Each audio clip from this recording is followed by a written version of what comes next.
This is a super interesting topic for me. Let's talk about why real estate agents fail.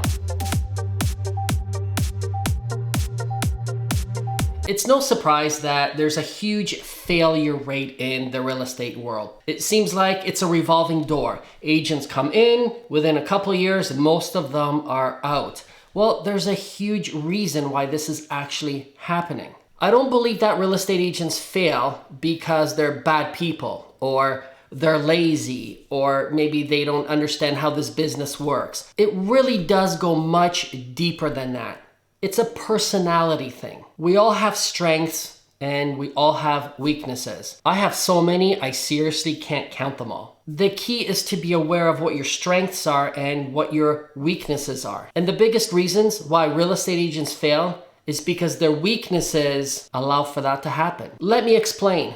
This business is a business. It's not a job because their mindset is, well, I'm just gonna go do real estate like they did their job. But it's not a job. You have to understand how to essentially run a business, run a company, run systems.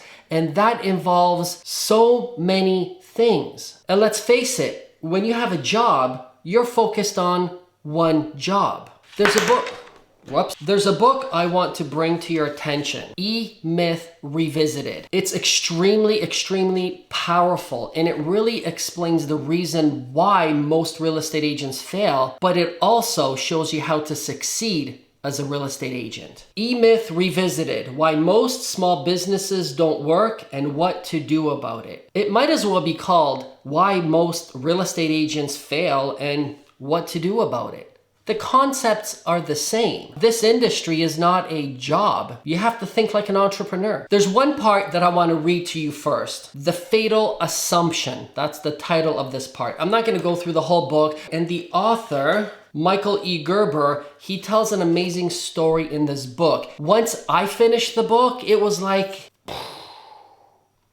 it's an eye-opener. That's the only way I can say it. The Fatal Assumption. In the throes of your entrepreneurial seizure, you fell victim to the most disastrous assumption anyone can make about going into business. It is an assumption made by all technicians who go into business for themselves, one that charts the course of a business from grand opening to liquidation, the moment it is made. The fatal assumption is, if you understand the technical work of a business, you understand a business that does technical work. And the reason it's fatal is that it just isn't true. When Michael Gerber says technician, let me just put this down. When he says technician, he's talking about the doer. And that goes back to my point. Actually, you know what? Let me talk to you about the 3 different personalities that he talks about in this book. Once I explain it to you, it will completely make sense. The first type of personality is the entrepreneur. The entrepreneurial personality turns the most trivial condition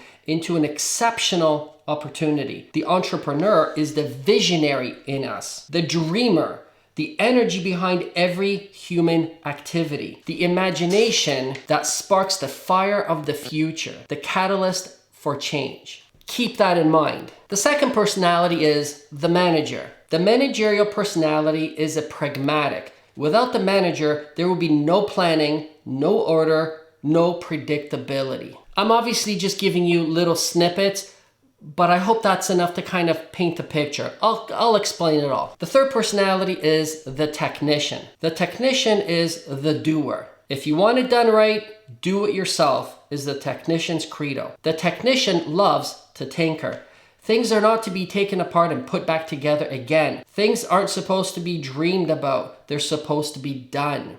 So how does this relate to the failure rate in the real estate world? Here's the deal. It requires all 3 different types of personalities or people to make your business run. Remember, you are now a business owner, not an employee. Every successful business under the sun must employ 3 different types of people: the entrepreneur, the manager, and the technician. Or if you're a solo entrepreneur, you must have the ability to think like an entrepreneur, a manager, and a technician. Most people that get into this business, well, they're technicians. They are the doers. You probably like going out and listing homes. Some of you may like going out with buyers. That's the doing. And let's get one thing straight. The doing, which is the face-to-face contact with a buyer or seller while you're listing their home or helping them buy, that is the end result of the 95% energy that has to be put forth to make the last 5% happen. That 95%, that's the business. That's the most important part. If you had a career in the past and you worked for an employer and your job was to, let's say, maybe you were a service person. Let's call it that. Let's pretend you worked for a company and they had a service of some sort. You're not a realtor, get that out of your head. They sent you out into the field to repair a piece of equipment, for example, whatever that piece of equipment may be.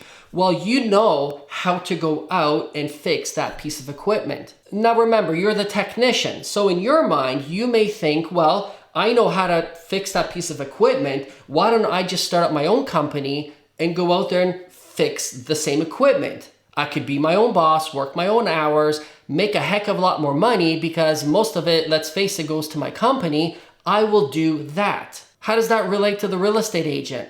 Before you became an agent, you probably have seen agents driving around in expensive cars doing the doer, the technician part. They're out with buyers and sellers. Well, that looks like fun. I can do it too. But why do most agents fail? Because they don't have clients. It's the getting of clients that's the actual business. And you need all three different personalities to make that business run.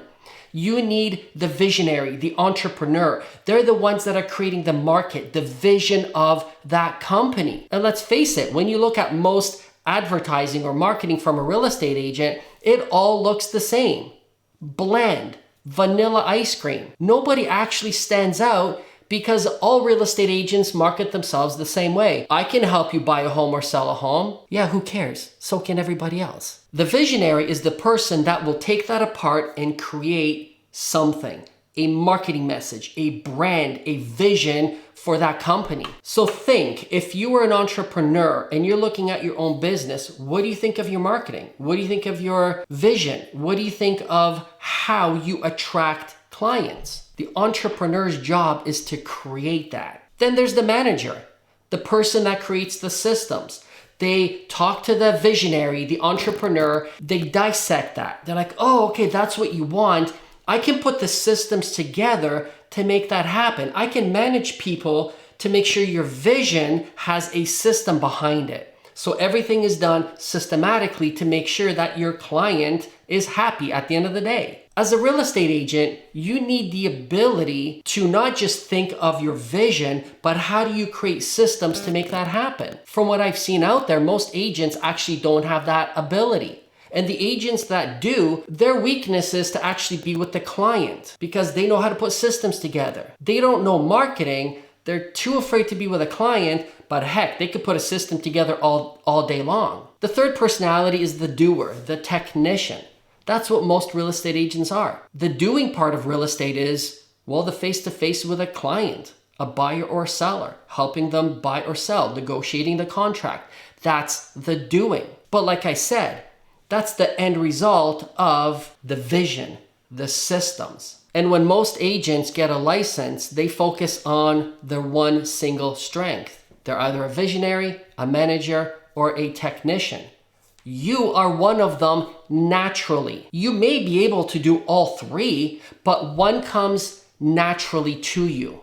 You could do it without even thinking about it because that's your strength. Does that make sense? A real estate agent first has to realize they're a business owner. They are an entrepreneur. It's not a job. Then you have to realize, okay, what's my strength? In order for me to be successful in this crazy business, I need to realize what my strength is and either hire the other two people to help me, or chances are you may be a solo agent, so you have to think, how do I now tap into the other two personalities that I absolutely must need in order to be successful? Yes, it may feel like you're going against the grain. It may feel unnatural because it's not natural for you, but it has to happen.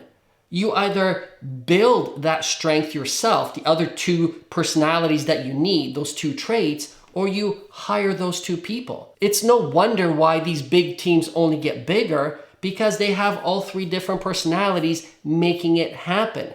They're the ones that are swallowing up 80% of the market in every market because they run like a business. It really boils down to it's a personality thing. That's why most real estate agents fail. Yeah, I think I made my point. You're a business owner. So go out, grab yourself a copy of this book. You won't regret it. I promise you. This right here is a lifesaver. It's a business saver. So the old saying goes, if you enjoyed this video, please give me a like. Don't forget to subscribe to my YouTube channel. Hit the ringy-dingy bell button and we'll chat tomorrow. Have an awesome day.